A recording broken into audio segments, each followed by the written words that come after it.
Another drill we can do with a partner now, from within the guard. Nathan's going to lay on his back, and I'm going to be inside his guard. And we know that the higher up we are, the more open or distanced our center of gravity is. If we want to establish a stronger center of gravity, we want to move as much of the weight of our body, the mass of our body, as close to the ground as possible. Right? The lower we get, the better our center of gravity is. The issue is that if I stay low like this, and he's constantly disturbing my base, he makes me, when he pulls me in, he makes me put my hand on the ground, or he makes me put my hand high on the chest, and all of those can lead to submissions.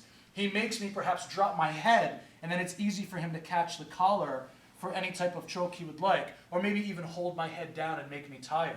It's easy for him to shove one arm back and put the leg over the head for the triangle. There's countless examples because all of the definitions and scenarios are malleable and they're based on the relationship at the time. But what we'd like to do is establish a position in the guard that's secure and safe, and that's a good waiting position, which also is low and which also puts pressure on the person playing the guard.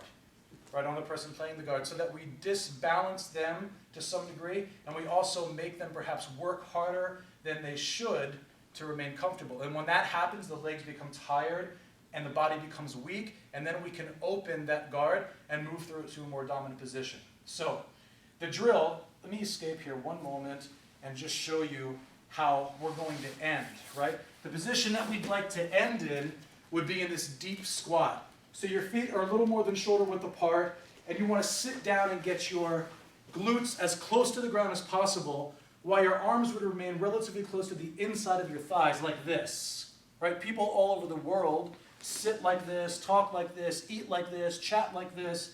This is something a little unique in the West, but if you apply this principle, you can stay nice and safe and balanced in someone's guard. This hand would hold the collar, this hand would hold the belt, both hands could hold the belt, both hands could be on the stomach, one could be offset on the stomach or the chest, whatever you like. There's a certain way we'd like to get to this that makes it practical and that causes us to remain balanced and safe without hurting our knees. And we do it like this. I'm inside Nathan's guard.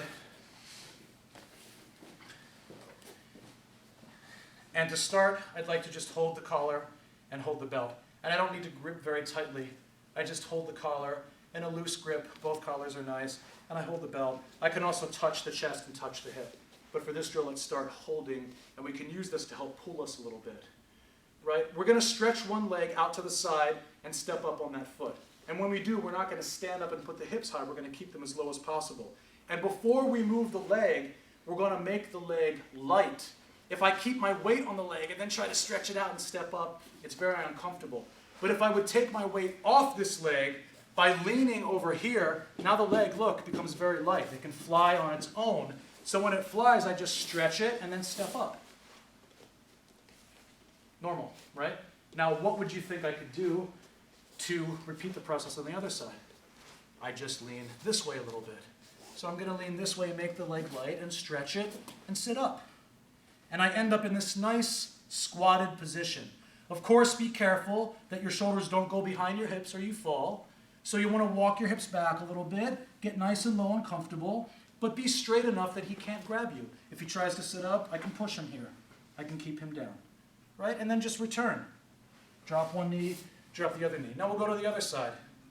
Stretch the leg and step up comfortably. Now rock yourself this way and put the weight on this leg so the other leg can step up, and then just sit down in this squat.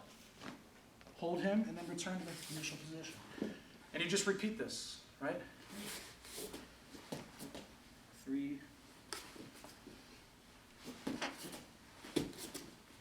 4, 5. I alternate sides.